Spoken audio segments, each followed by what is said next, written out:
Assalamualaikum warahmatullahi wabarakatuh.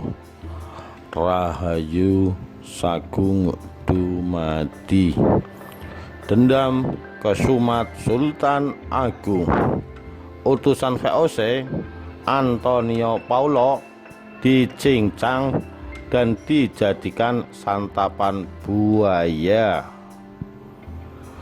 Sultan Agung Hanyokrokusumo diceritakan sebagai Raja Mataram yang berani menghukum utusan VOC Antonio Paulo dengan melemparkannya menjadi santapan buaya.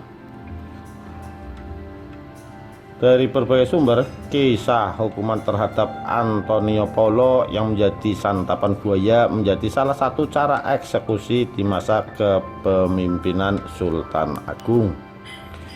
Kisah itu bermula saat Sultan Agung yang memerintah Kerajaan Mataram pada tahun 1613 sampai 1645 ingin membangun imperium di tanah Jawa.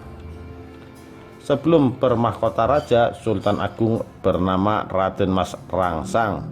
Setelah naik tahta pada tahun 1613, Raden Mas Rangsang mendapat gelar Panembahan Hanyokrokusumo. Pada tahun 1624, gelar berubah menjadi Susuhunan Agung Hanyokrokusumo atau Sultan Agung Hanyokrokusumo. Setelah menaklukkan Jawa Timur, Sultan Agung bergerak ke barat untuk menaklukkan VOC di Batavia, sekarang Jakarta.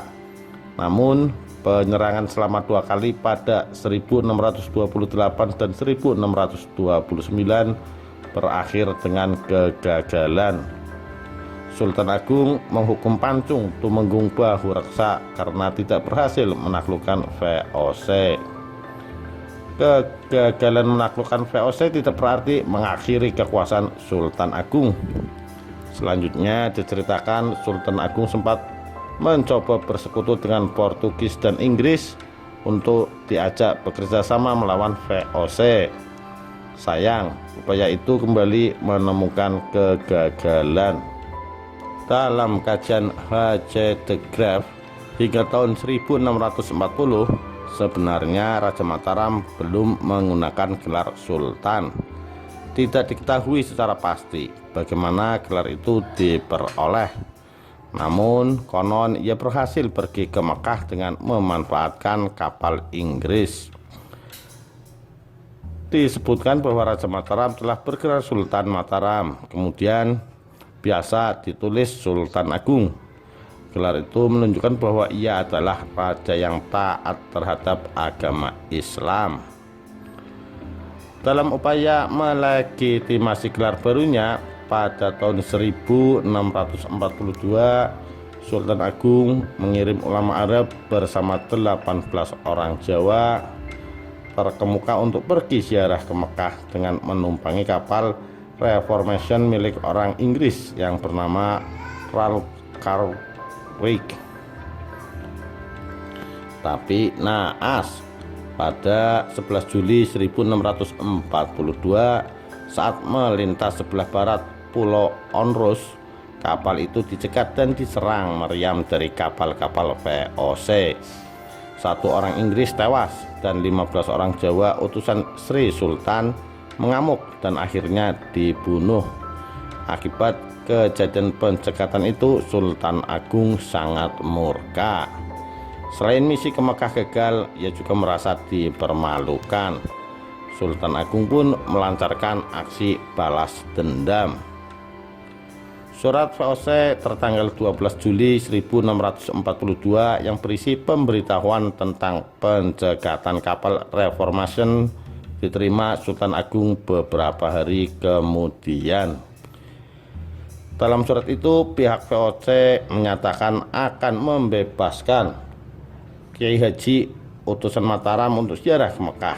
Syaratnya Sultan Agung harus membebaskan orang Belanda yang ditahan di Mataram.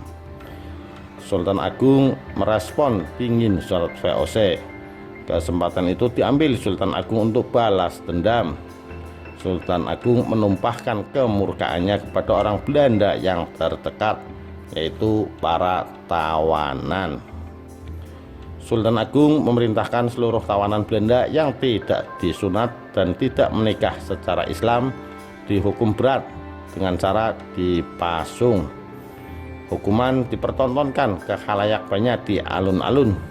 Salah satu tawanan adalah Antonio Paulo, bekas wakil kepala VOC di bawah pimpinan Cornelis van Maesek. Pada tahun 1632, Maesek menjalankan misi VOC untuk memperbaiki hubungan dengan Mataram. Setelah 2 kali penyerangan Mataram yang gagal, perundingan itu berjalan buntu. Bahkan Antonio Paulo bersama 23 orang Belanda lainnya disergap dan menjadi tawanan di Keraton Mataram. Nah, kepada orang inilah Sultan Agung melampiaskan dendam kesumatnya. Sebelum dihukum, Antonio Paulo diadili dengan tuduhan melakukan praktek sihir dengan mengirimkan surat rahasia melalui udara, sehingga rencana mengirim utusan ke Mekah diketahui VOC. Antonio Paulo dituduh menyihir Sultan Agung sehingga jatuh sakit. Dalam penggalian di rumah tahanan ditemukan tulang-tulang, rambut, dan kertas berhuruf Belanda. Semua barang mempunyai kekuatan gaib. Karena itulah Antonio Paulo dihukum mati dengan cara dilemparkan ke kolam agar dimangsa buaya. Pada 15 September 1642, eksekusi hukuman dilakukan. Dalam catatan Van Guns, seperti dikutip De Graaf, hukuman itu berlangsung sangat lama. Saat tubuh Antonio Paulo dilempar ke kolam buaya, binatang buas itu ternyata enggan memangsanya. Sultan Agung kemudian memerintahkan agar tubuh Antonio dicincang menjadi 6 bagian. Tubuh yang telah dipotong itu dilemparkan kembali ke dalam kolam buaya. Namun sekali lagi binatang mengerikan itu tidak mau memakannya. Akhirnya Sultan Agung kemudian berkesimpulan, dengan ini Paulo dinyatakan tidak bersalah. Dia memerintahkan untuk menguburkannya. Potongan tubuh Antonio Paulo kemudian dimasukkan ke dalam peti dan dikuburkan. Demikian, terima kasih. Wassalamualaikum warahmatullahi wabarakatuh. Rahayu Sagung Dumadi.